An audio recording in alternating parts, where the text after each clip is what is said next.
On behalf of the Summer Institute team, I'm really delighted to welcome you all to this workshop on professional learning and the impacts for student success. My name is Cristina Benitez, and I'm based here at Georgetown University. And we are truly delighted to have you all with us today.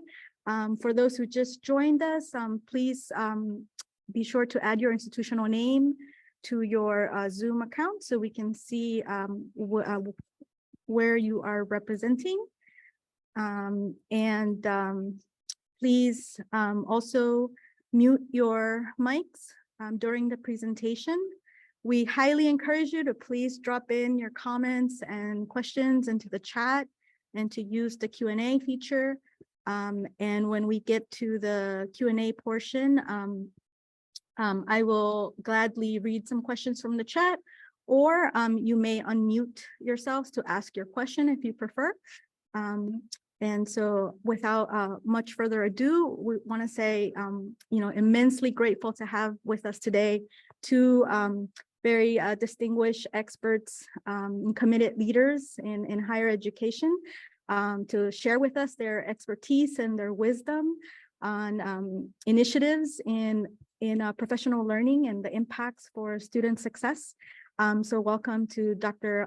Bret Eynon and Dr. Lydia Cdebaca-Cruz, who will share more about themselves and their work as they share their expertise and wisdom with us. So welcome, and really delighted to have you with us today, Bret and Lydia. Thanks so much, Christina. If you want to start the PowerPoint, Christina's being gracious to run our PowerPoint for us. I'm Bret Eynon. I'm a historian and retired as the Associate Provost at LaGuardia Community College. And we're really excited. I'm here with my colleague, Lydia Cdebaca-Cruz. She'll introduce herself in a minute. And we're excited to be with you. Help you with the important work that you're doing. I've been sitting in on the Institute so far, some really interesting sessions, and I know that the work you're doing is really important. And we're excited to come together with you to help you think about how professional learning fits in with this. Lydia? Thank you so much, Bret. Yes, I'm Lydia Cdebaca-Cruz, excited to be with you all today. I am a teaching and learning coach with Achieving the Dream, as well as an equity consultant with Achieving the Dream. And I'm also assistant professor of instruction in the English department at the University of Texas at Austin, and a former adjunct faculty member at Austin Community College. If we could go to the next slide. So as Bret was mentioning, you all have these amazing goals that you're working on to move towards enhancing and building capacity for your equity infrastructure. And what we're going to talk about today, if you could click, Christina, is the role that high impact professional learning can play in helping you to advance and meet those goals. Really, we truly believe and hope to convince you by the end of our workshop today that high impact professional learning truly is vital for being able to advance equity initiatives with quality and at scale at your institutions. Next slide. Thanks, Lydia. So that notion of professional learning as equity infrastructure, I think, is really foundational to what we're going to do. And the idea that professional learning is key grows directly out of the research. In the last few years, there's been a large body of research that has demonstrated that professional learning is really key for implementing almost any kind of equity-focused pedagogy or structural change. Some of that research focuses on faculty, some on student affairs, educators. I think it's equally applicable. This study from Condon and colleagues called Faculty Development and Student Learning, Assessing the Connections, is one of the landmark pieces in this research. And they did a very extensive study of professional learning programs at two key colleges, one a large university and one a small private. And they asked three questions. First, do faculty participants in professional learning actually learn new skills and approaches? Secondly, do those participants apply what they've learned to their own practice and change their practice? And third, is this change in practice associated with improved student outcomes? And the answer to each of these questions was a resounding yes. Go ahead, Christina. This is an example from Bronx Community College of ways in which some of this research has been demonstrated.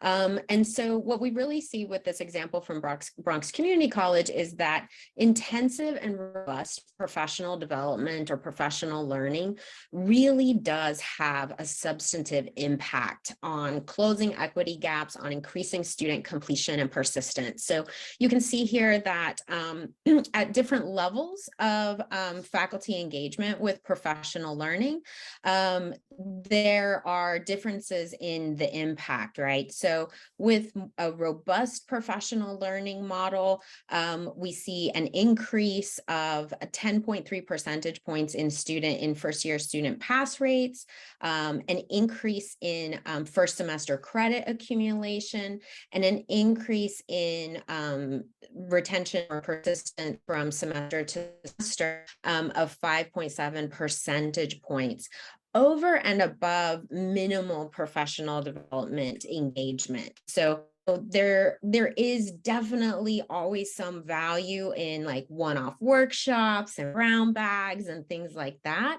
But what we see when we look at more robust, sustained, consistent models of professional learning is that there is significant impact in student persistence, in student completion, student success, and it's not necessarily revealed here, but what we do see also is a significant impact in closing and narrowing of equity gaps and opportunities for students. Next slide. Another example of this is from Purdue University. It did a really fabulous program called the Impact Program that focused on gateway courses. And they build in faculty learning communities that have engaged more than 300 full and part-time faculty to redesign key gateway courses that have been proven to be bottlenecks for the advancement of underrepresented students. And they significantly reduced the DFW rate in 21 of those 29 courses in one study. And they saw particular gains for underrepresented students. And the more that faculty actually implemented those student-centered approaches, the greater the gains. Go ahead, Christina. So what all of this is kind of leading to is that really the research does bear out that when professional learning is done well, and we're going to talk a little bit more about what that means, that we see advances in quality and scaling of really important and impactful initiatives. So we see that professional learning done well helps faculty to learn about and adapt new approaches to their courses, and that faculty, when engaged in professional learning, actually do implement and operationalize what they've learned. Professional learning done well supports faculty as they test new approaches in practice. We're going to talk a little bit more about what that looks like as well. It also helps to advance change at scale by engaging all faculty across all levels of the professoriate. So full-time, part-time, early career, mid-career, advanced career. And it also stimulates the growth of a culture of teaching and learning excellence, right? So we're talking about culture shifts at the institution as a whole. Next slide. So as Lydia mentioned, the key is, in order to have this impact, professional learning needs to be done well. It's the same as high impact practices in the classroom. They have an impact when they're done well. Same thing is true for professional learning. So what we want to turn to now is an evidence-based framework for professional learning done well. And we're going to highlight a framework from the New Learning Compact, it was developed by a group of experts looking at the research from around the country and considering what they knew about best practice, that developed an accessible framework. This was elaborated in the ATD Teaching and Learning and Toolkit. We'll share some links to these resources at the end of today. But right now, we want to unpack this framework just a bit. Go ahead, Christina.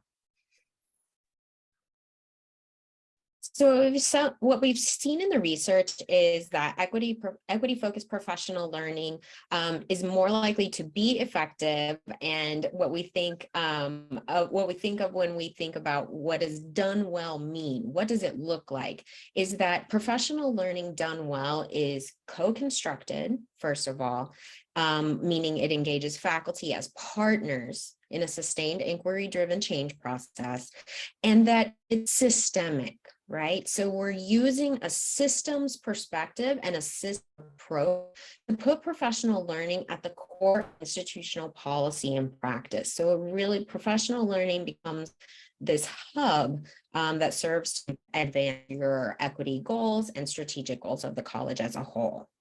Next slide. So let's unpack that just a little bit. In the framework has 4 dimensions: individual dimension, community dimension, institutional dimension, and ecosystem dimension. At each dimension, it lays out a set of principles of good practice.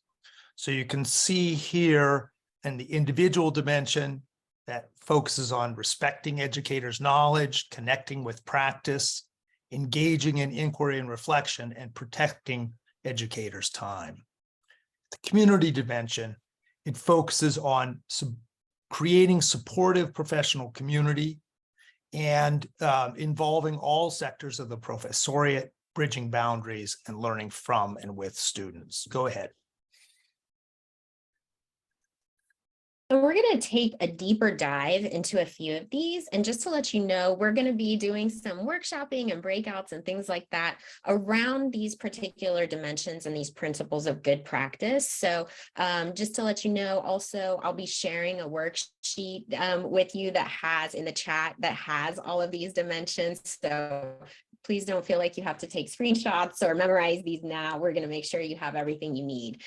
So we want to take a deep dive into the first principle of good practice, a design principle from the individual dimension, which is respect educators' knowledge.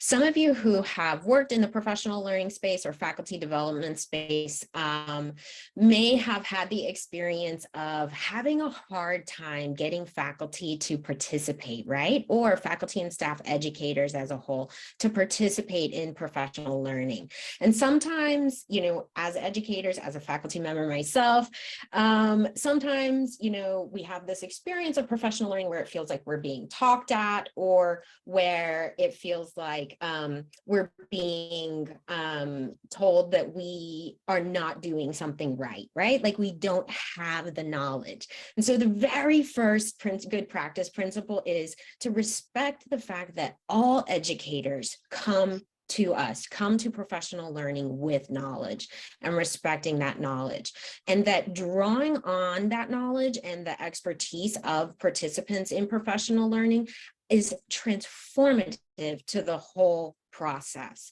So one of the things that can happen is a shift in thinking about, instead of there's this need, right, which is kind of a deficit approach to faculty, right, like, or to educators. Educators aren't doing this and we need to fill this need or this lack.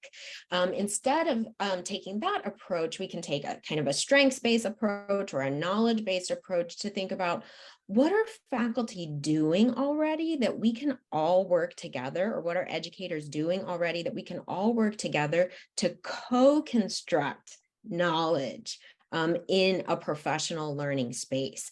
And when that happens, it becomes so much easier to engage faculty. And then what we've seen too is that there's this kind of snowball effect where you get momentum, you get word of mouth about how engaging, about how fun, about how much easier that going through some professional learning makes our jobs, and the interaction that faculty get with each other, learning about what folks are doing across the college helps to create opportunities for participants to help each other and might even help to reframe problems and offer new solutions to challenges or opportunities we didn't even know we had in the first place. So this principle of good practice, respect educators' knowledge, really is the basis for developing a professional learning process and practice that helps to serve as a shared construction of knowledge and a shared construction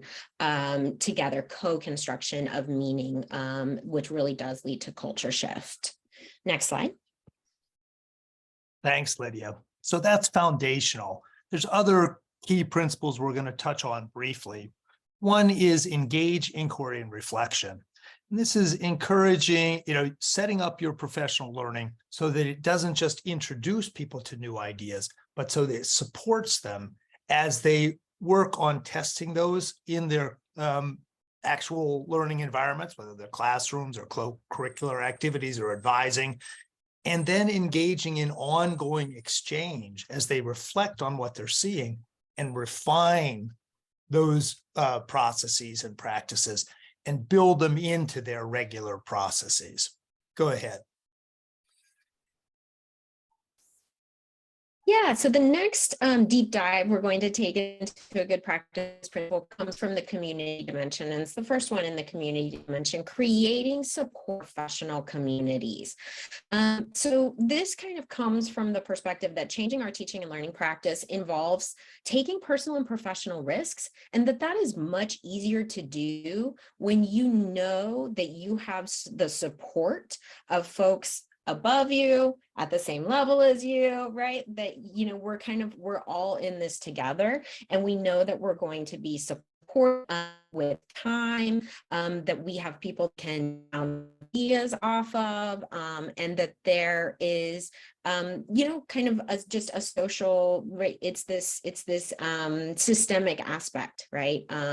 And also cultural aspect. So having, fellowships, having, long-term projects, work groups, things like that, especially if they can be interdisciplinary, helps to sustain the momentum and really helps to deepen the impact of professional learning. And next slide. So we would love to dig into each of these principles, but for the sake of time, we want to get you to the point where you're thinking about which of these principles is most valuable and applicable.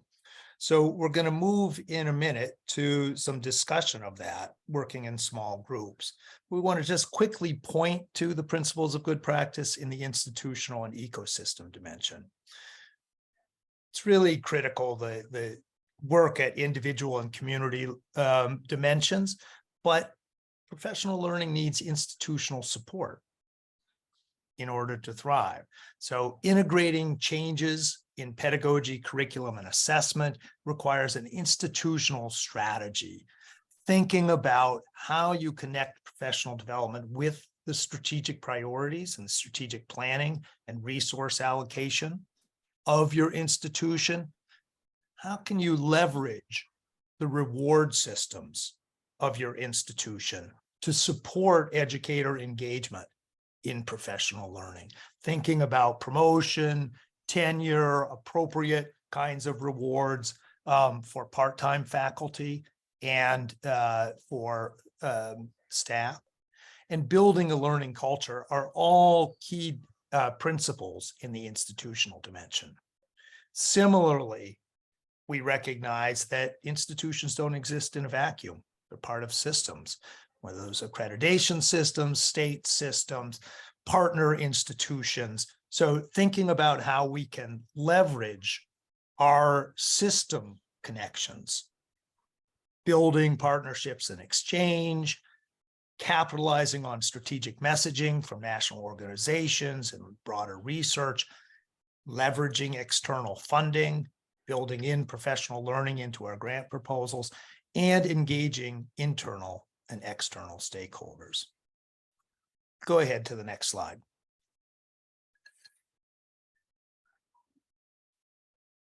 Okay, so we are about to go into our first interactive activity in breakout rooms.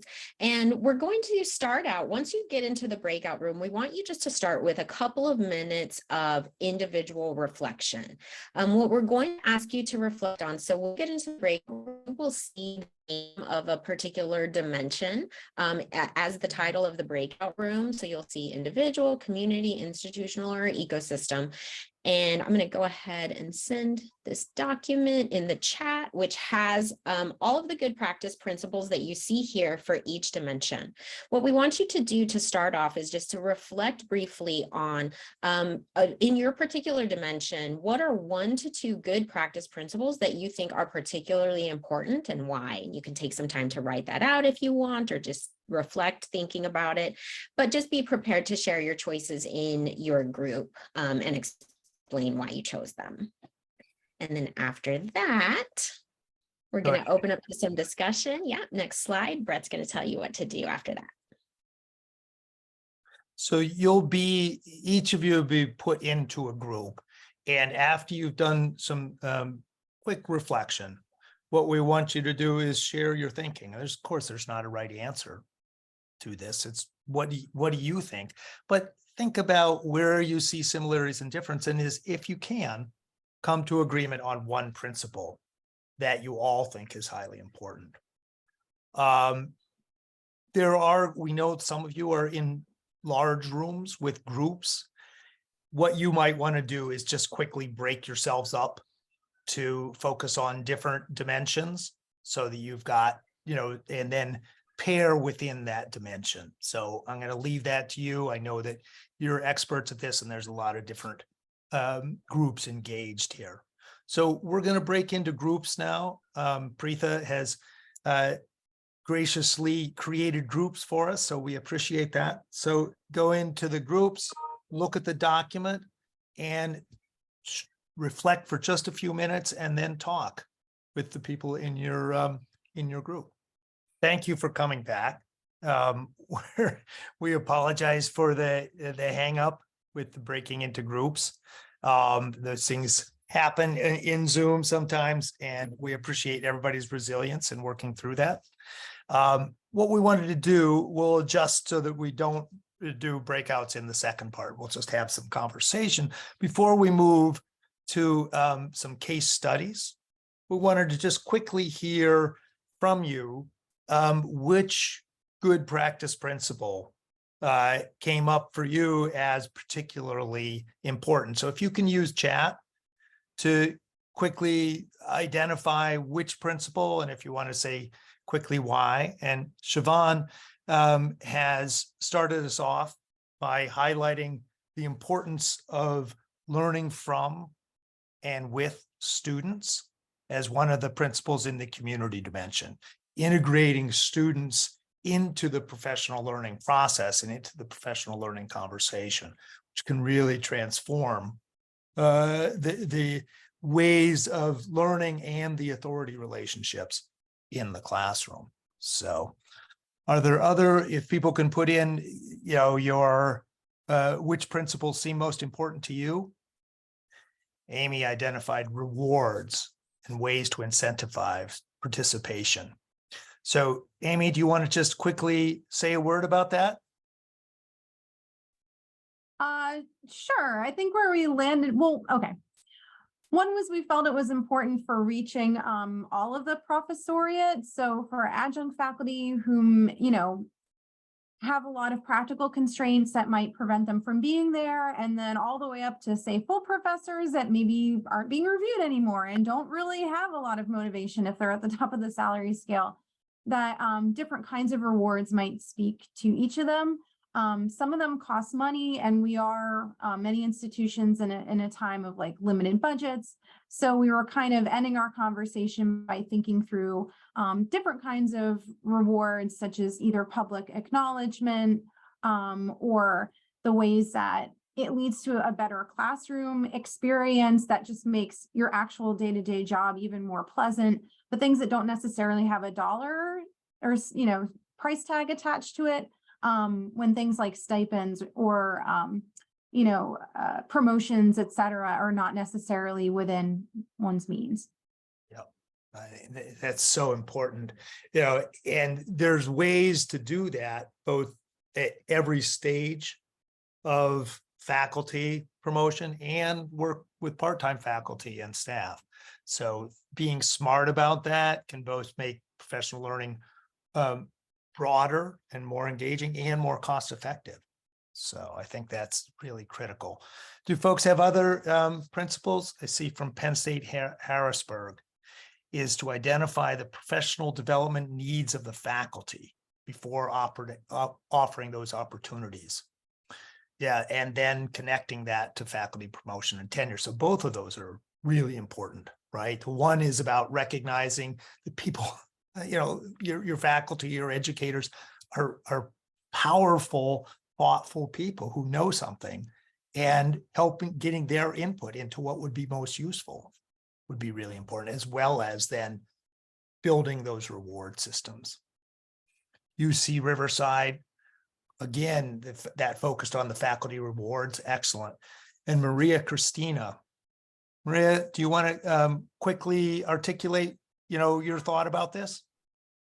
Sure. Our group was talking about the idea of ecosystem and collaboration and exchange with peer campuses. And of course, since, a lot of us are from Penn State, there's 20 some Commonwealth campuses kind of floating around out there. As far as I know, I've been around Penn State for about 6 years. I don't know of any profession except for maybe one grant workshop. And of course,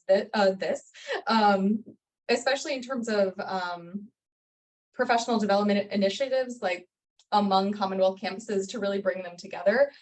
Like, as far as I know, we don't have a whole ton of interaction with, all of the other I'm at Berks, by the way. We don't have a lot of, contact or work that we're doing with other Commonwealth campuses, even though we're supposed to be doing the same work, right? And so, a workshop like what we're doing right now, this 3-day event is really wonderful, and I don't see why we couldn't do it more. And someone in the group that I was talking with mentioned, perhaps something regional, say, because Pennsylvania is huge, so why not get together maybe 5 or 6 campuses in one region of the state or another at some point. But at the same time, there are challenges to organizing something like that as well. But those are some of our thoughts. I think you're on mute. I put myself on mute so that you didn't hear the beeping outside on my Brooklyn street. So thanks. Yeah, I think that's really smart. And one interesting facet of this that I think you have interesting opportunities here is, given the importance of community colleges and transfer programs for building equity at, four-year institutions, thinking about collaboration across sectors in ways that can really start to build common understanding where people have the opportunity to learn from each other. So all of these principles are obviously important, all have research behind them. And we encourage you to take a look at the resources we'll point to and think about the design of your professional learning programs. We wanted to share a couple of examples of the use of professional learning to advance equity. And as a way of thinking about, well, how would we apply this? What would it look like in practice? And we're going to start off, Lydia is going to talk to us quickly about some work that's taking place at the University of Texas. So can we start the PowerPoint again, Christina?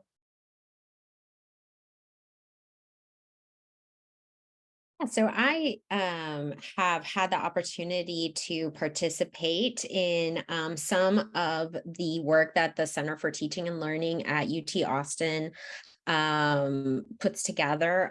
It's a really, really robust center. And also, full disclosure, I did my graduate work at UT Austin as well. So I'm kind of back home as a faculty member now. As a graduate student and, apprentice educator in that space, I also very much appreciated what the CTL, the Center for Teaching and Learning, offered. And I can say that from that time, like almost 20 years ago now, to now, the offerings, the programs have become really, really robust. And so this is just one example, and you can see a lot of this from the website. I'll drop a link in the chat in just a moment. So I've had the opportunity to participate in some of the inclusive teaching and learning initiatives. And one of the things that I wanted to point out, which speaks to the institutional and community dimensions, is that the CTL at UT Austin partners with the Division for Diversity and Community Engagement on a lot of the programs that are offered as part of the inclusive teaching and learning and other kind of equity focused programs here. So Christina, if you give us a click, we've got a little animation here. So part of what we wanted to show with this is how even on the website, we already see some of the aspects of the individual dimension, especially being really offered here. So kind of giving faculty these scaffolded ways of engaging with evidence-based high impact evidence-based teaching strategies like inclusive teaching and learning. So we see this, first of all, like, how can I do this and why is it important? And then if you give another click, Christina, you can see that faculty can take a deeper dive if they're interested. So there are some modules on Canvas, which is our learning management system at UT, and then another click. And there are ways in which faculty can actually get involved and offer proposals for instructor learning communities. So we see building that safe, supportive space, really working towards a lot of the different community dimensions, respecting educators' knowledge, connecting with practice, and again, these like multiple levels of engagement. So faculty can go onto the CTL website and learn, kind of a surface level or just getting started, and can do deeper dives into some of these practices through online modules, and then take the step of joining a particular learning community. And if you give another click, Christina, y'all can see a little bit more in depth what that call for proposals looks like. You can also see in this call for proposals that really all levels of the professoriate, from grad students to tenured faculty, full professors, are involved and can be involved in this. Next slide. So we wanted to include this. I have not actually participated in this, but we thought it was really important to include this Students as Partners initiative, which really speaks to the ways in which we can bring the important student voice into the conversation on professional learning, course redesign, curriculum design. And so thinking about, how do we honor student voices? How do we listen to student voices in curriculum design, in our teaching and learning practice already? A lot of us you have course evaluations. What do we do with those course evaluations? We may make individual adjustments, but what might it look like to have, a codified model of students as partners in helping us design our courses moving forward, and how that can be sort of attached to a hub, like a professional learning hub, like a Center for Teaching and Learning. Next slide. And then finally, this is like a really big model. So UT has this amazing program, the Provost Teaching Fellows. As a new faculty member, this program was very highly touted in the new faculty orientation. And it's for me kind of aspirational. Like I'm excited to be able to apply to this program. But it's just a group, it's a fellowship program, right? And so it's a group of faculty who come together to talk about exciting and innovative ideas that they have for teaching that then can be brought to scale to have college-wide, university-wide, perhaps even system-wide, region-wide, nationwide impact. In some cases, some of the projects that are cultivated and nurtured through the Provost Teaching Fellows program have become nationwide programs that are offered to colleges and universities throughout the country. So if you give it a click, I think there's an animation that'll come up. Yeah. So you can learn more definitely about the Provost Teaching Fellows. They are part of and help to run, like I said, the New Faculty Symposium, which is kind of like an orientation and onboarding for new faculty. They're tied to this other program, which is super cool, called the Texas Teach Up, which you can sign up for it, and you can sign up to be a professor that invites other professors to your class. And it's basically, or you can sign up and go to other professors' classes. And it's basically just opening your class up. It's not an evaluation. It's not like an observation. It's not tied to promotion and tenure, anything like that. It's just a chance to see how our colleagues teach and what we do in the classroom, and just to get a chance to like peek in on different strategies. It's a really amazing program. So we also kind of wanted to end with this. If you go to the website, you'll see this impact report. And one of the things that Bret is going to talk about more in depth with the next case study is the role of assessment. And so the first good practice principle in the institutional dimension is connecting curriculum with teaching and assessment. And so assessment is so huge, right? But when we want to think about impact, it's so important to measure what we value and what's important. And when we're talking about closing equity gaps and addressing opportunity gaps, we want to know if the initiatives that are part of, if the programs that are part of our professional learning kind of menu, if they're having the impact that we want to see. Now, what you'll see in the impact report for the Provost Teaching Fellows is indicative of the fact that there are definitely stages to evaluation and assessment. And one of the first stages is you want to know who's participating, right? And so if you look at this impact report, you're going to see a lot about the number of faculty who are participating, who they are, what areas they come from, and things like that. And that's a really great indicator of, an early project model. And Bret is going to talk to us about what some later indicators of professional learning effectiveness might look like. Bret? Great.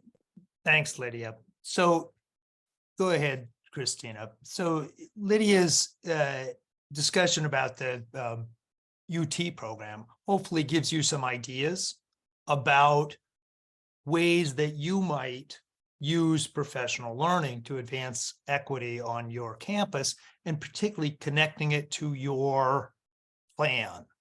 So I want to quickly add a second case study from the place that I taught for many years, which is LaGuardia Community College, which is part of CUNY, based in Queens, and as such is part of the, is connected to the center really of contemporary immigration in New York City. So it's an incredibly diverse college, large, diverse. About 2/3 of the students are non-native born, coming from all over the world, significantly Latinx and Black and Asian Americans. So vast majority of the students are low income, first gen, and are coming with fairly broad and uneven range of academic preparation. So when, at the time in 2015, when basic skills remediation courses were being tested for, about 85% of the students were required to take basic skills courses to prepare for college level work. That whole process has shifted now, but it gives you a sense of, on the one hand, that, uneven preparation, and on the other hand, the incredible cultural capital that students are bringing to the classroom. And the challenge for educators at LaGuardia is, how do we draw on that cultural capital and help connect it to the academic learning process? So go ahead, Christina.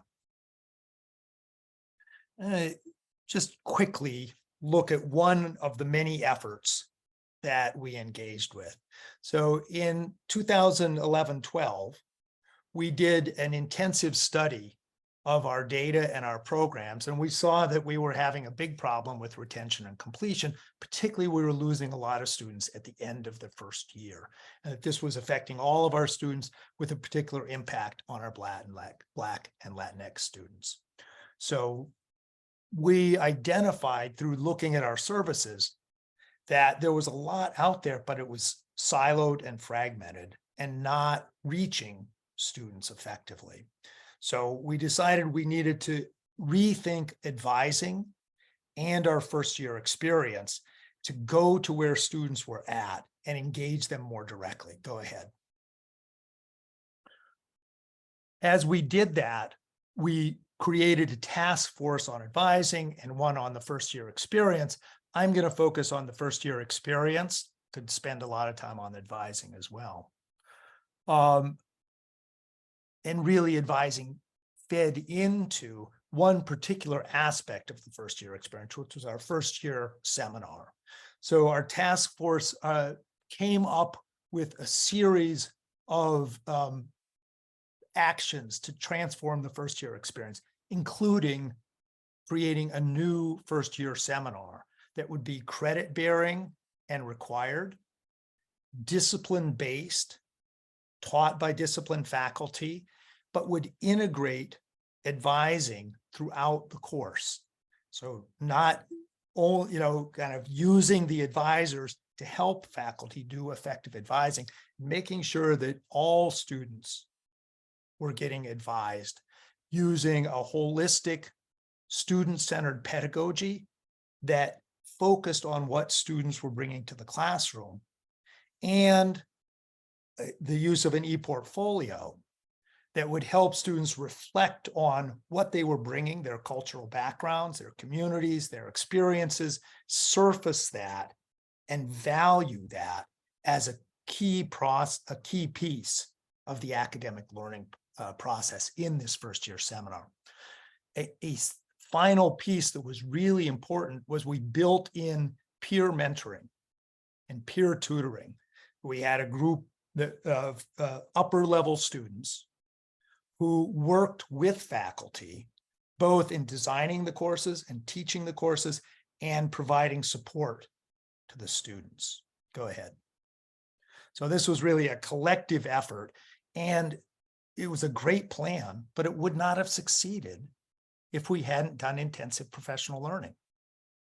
So we started with the faculty and advisors and students redesigning the courses, and then we staged out year by year a gradual process of helping faculty prepare to teach these courses.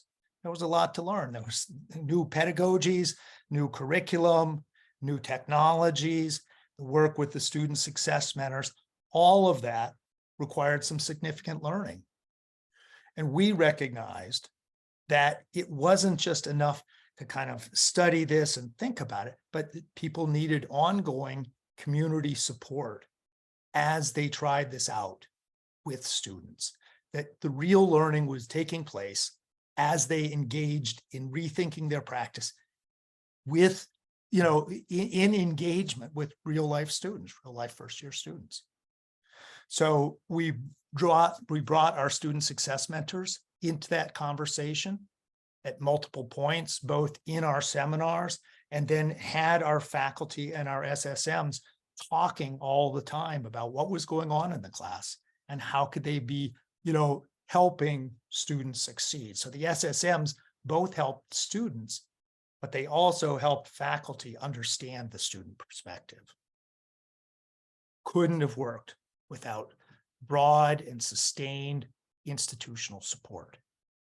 This was something that we built into our strategic plan, that the president talked about, the provost talked about, that we, constantly were reinforcing the value of this. We got, funds from the institution to support the professional learning. We built in recognition into the reward system, just as we were talking about earlier. And we collaborated with student affairs and with IT and our institutional research office at every step of the way. So as Lydia said, we understood that in order to justify this, we needed to be showing that it had an impact. And in order to learn ourselves, was this working, what was working, and where, we needed to be engaged in an ongoing process of data gathering and reflection as the leadership in this effort. Go ahead, Christina. So just very quickly, we wrote, reports and volumes on this, but just to summarize some high points. By 2019, more than 300 full and part-time faculty had taken part in one of these year-long professional learning programs.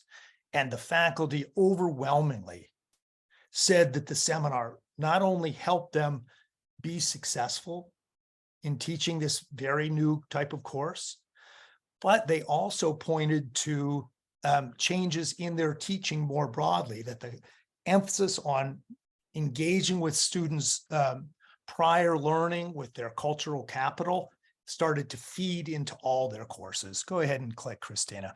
So this is an example of one of the voices from one of our faculty saying, this process changed me as a teacher. I started thinking more about students, understanding who they are, why they're in college, what they're bringing, and what they're dealing with. Putting that first changes every class I teach.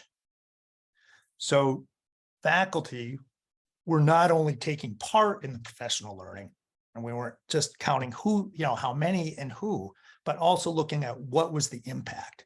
Were they learning? Were they changing their practice? Go ahead, Christina. And we also then looked at the impact on students and the benefits for students. And again, this is just a quick, set of highlights. By 2019, by the time I retired, 34,000 plus students had taken part in this new course. And we compared, as we staged this in, the difference between students who were taking part and those who weren't. By the end, it was all students, so we no longer could make that comparison. But we looked at historical changes and comparisons for who had gotten in and who hadn't. And we saw major, statistically significant double-digit gains in retention and completion. We saw gains in GPA and credit accumulation. We saw the greatest impact for our Black and Latinx males. So the group that we were looking to reach really responded to these new approaches. In our surveys of students, 80% of the students said the course helped them feel more at home at LaGuardia, that sense of belonging, and more confident about themselves as students. So some sense of direct connection, that it helped them learn about their majors and their careers, learn what successful college students do, and come away feeling that faculty respected and cared about them as people. So if you were in Paul LeBlanc's provocation today, you heard him talking about that importance of feeling like somebody cares about you and somebody is interested in you as a key determinant for student success. So the result of that professional learning was a real impact on the student experience and on the outcomes. So what we'd like to do now is for you to think about, where might you put professional learning into your plan? how could you take some of what we've talked about here and build it into your processes? Where might be an important need? Who would need to be engaged? How could you do this? Who might lead the professional learning? How could you systematically build co-constructed professional learning into your equity efforts? So what we'd like to do is, if you can, either put something into chat or raise your hand with a thought about that. We'll give you a couple minutes just to think about that question, about where would you put professional learning and how would you do it? And then we'd like to hear that, or if you have questions about professional learning that we can answer. So I think we can put the slideshow off for now. Christina, we'll put it back on just to show resources at the end.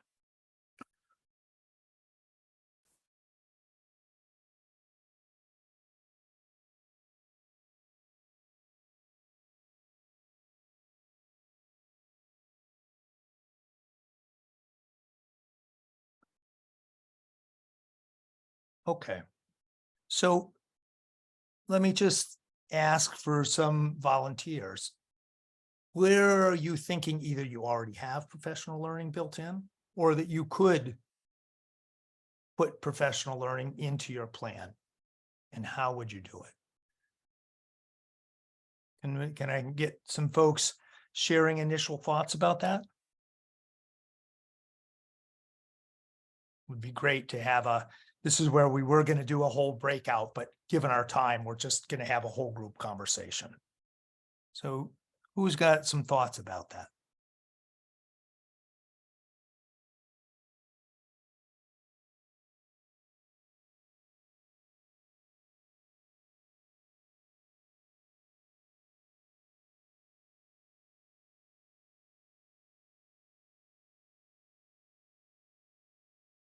Is this something that this is already in place?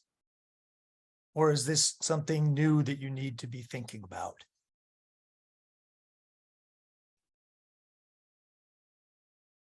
I don't want to dominate since I talked last time. But what y'all have got me thinking about is that my institution already has like a fair amount of professional learning, either from the faculty center or in pockets here and there, but it's often, I don't want to say scattershot. I don't think it's all deliberately lined up in a very strategic way.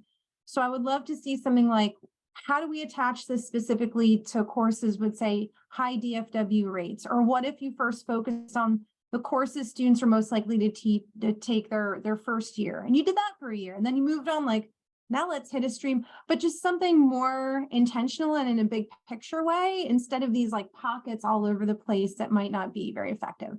So Great. Thank you for making me think about that. Great thought, Amy. Thank you. I'm going to draw in, we've got a hand up from Excite Sandbox is what's showing up. Yeah, so hello, we're UC Riverside. Excite's the name of our Center for Teaching and Learning. Great.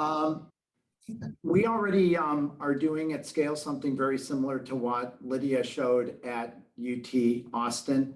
We have a program called Rethinking Instructional Design for Learner Engagement, and it is a provost funded thing that's very equivalent to Teaching Fellows. It's an 8-month program, and it has a huge equity component involved with it. The only other one we wanted to share is our project that we're talking about right now is also very similar to something Lydia showed, but we're only in the starting phase. That's what we're hoping to get out of this week and out of this institute. But looking at an MEI certificate or a DEI certificate for faculty, very much an asynchronous with some synchronous components, faculty cohort that would be at scale, where eventually the goal would be that all of our faculty and graduate students, that it, is for any type of instructor at the university. So that's the project we're actually working on. So definitely we'll be checking out some of that stuff that Lydia showed at Austin. And when we were doing our breakout group, we were just talking about these institutional reforms, and we're a Research One university, so we always have to figure out what's going to incentivize our faculty, because as a Center for Teaching and Learning, as anyone who's worked in an R1 knows, you know, you always get the coalition of the willing, but we want to get one step beyond that. Yeah, that's really helpful. I think that notion of certificates can be really useful. And obviously there's differences institution by institution. You have to figure out what can work at your institution, but you can tie certificates into, you know, the reward system. Lydia, do you have a thought about that? I have lots of thoughts about that. My initial thought is I wanted to share specifically for UC Riverside's benefit, but also for everyone, the toolkit and the framework that we had talked about before. So, you know, I also not at UT, but at Austin Community College have helped to facilitate a DEI certificate program that shifted into a fellowship, or that is shifting into a fellowship program. So, you know, it kind of started out with like one-off workshops, and then folks kept saying, folks that were going through them were like, more. And then I facilitated a 6-week really intensive becoming an equity-minded faculty member course.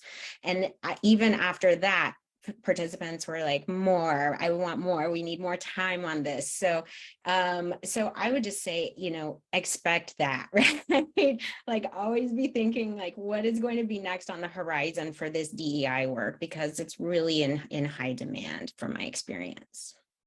Right, it's great. Christina, can you put up the last slide for us?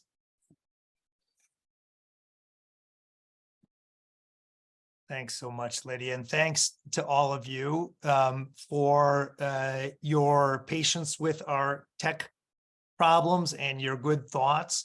We really encourage you to check out these resources.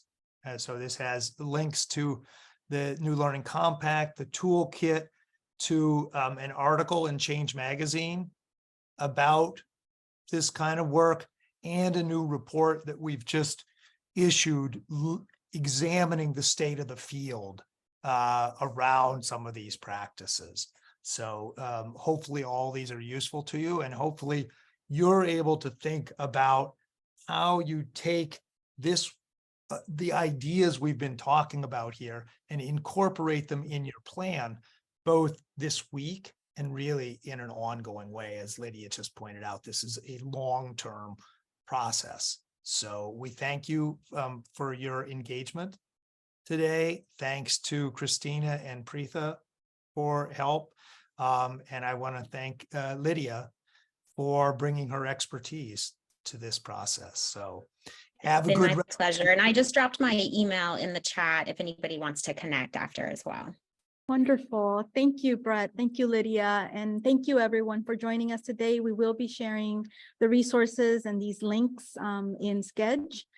So you can look out for them there as well. We really appreciate everyone's engagement, and we are now heading into a break, and then more workshops this afternoon, and then the Tuesday team time. So thank you everyone for joining today.